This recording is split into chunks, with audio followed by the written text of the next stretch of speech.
आज आपल्या MIDC डोंबिवलीमध्ये एक कंपनीमध्ये आग लागली होती. त्या ठिकाणी आपली महानगरपालिका तसेच MIDCची जी अग्निशमनचं दल आहे ते दाखल झाले. जवळपास 11 टेंडर आपण तिकडे फायरचे वापरले आणि ती आग आटोक्यात आणली. त्यासोबतच आपण जे MIDCचे अधिकारी आहेत त्यांना सुद्धा तिकडे बोलवलं होतं आणि त्यांच्या मार्फत हे इन्व्हेस्टिगेशन होऊन ते फायर का लागला याच्या बाबतीमध्ये सगळं रिपोर्ट केला जाईल.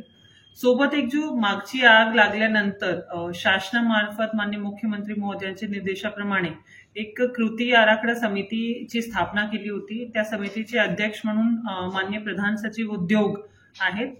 उद्योग मंत्री साहेबांनी सुद्धा याची बैठक घेतली होती आणि त्यांनी स्पष्ट निर्देश दिले होते की जे कंपनीज आहेत त्यांचं कॅटेगरायझेशन ABC अति धोकादायक, सामान्य असं करून त्यांचं स्थलांतरण बाबतचा एक कृती आराखडा वेगवेगळ्या डिपार्टमेंटच्या समन्वयाने बनवावा.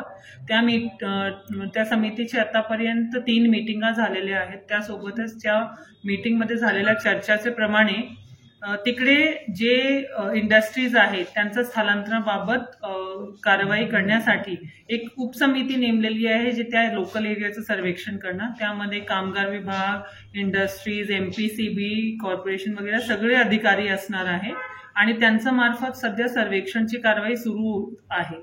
हे असतानाच ह्याची आग लागली, त्यामुळे आपण क्विक रिस्पॉन्स म्हणून आपल्याकडनं जी योग्य कारवाई आहे ते केलेली आहे आणि कुठलीही जीवितहानी आजूबाजू झाली.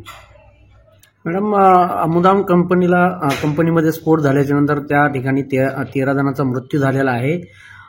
त्यानंतर समिती गठीत करण्यात आलेली आहे.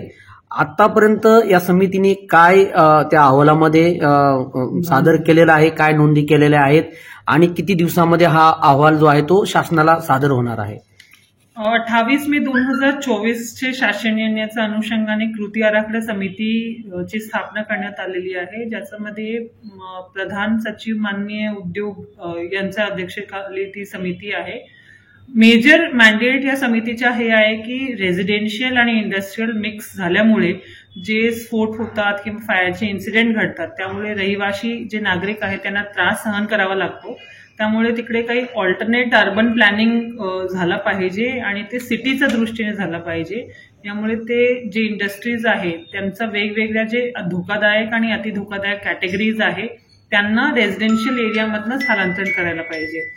तर या अनुषंगाने या समितीचे 3 मीटिंग आतापर्यंत झालेले आहेत आणि 20 तारखेपर्यंत सर्वेक्षण समिती मार्फत जो रिपोर्ट सादर केला जाईल त्या अनुषंगाने ही कृती आराखडा जो आहे ते बनवला जाईल आणि त्याची अंमलबजावणी करून हे जे इंडस्ट्रीज आहे त्यांचं स्थलांतरणाबाबत कारवाई केली जाईल. कंपन्यांमध्ये काय त्रुटी आढळल्या आहेत की वारंवार स्फोट होतात, त्यामुळे आपण जो सर्व्हे केलेला आहे अति धोकादायक किती कंपन्या आहेत आणि या कंपन्यांमध्ये काय त्रुटी आढळून आलेल्या आहेत त्याची माहिती MIDC डिपार्टमेंट कडनं दिली जाईल.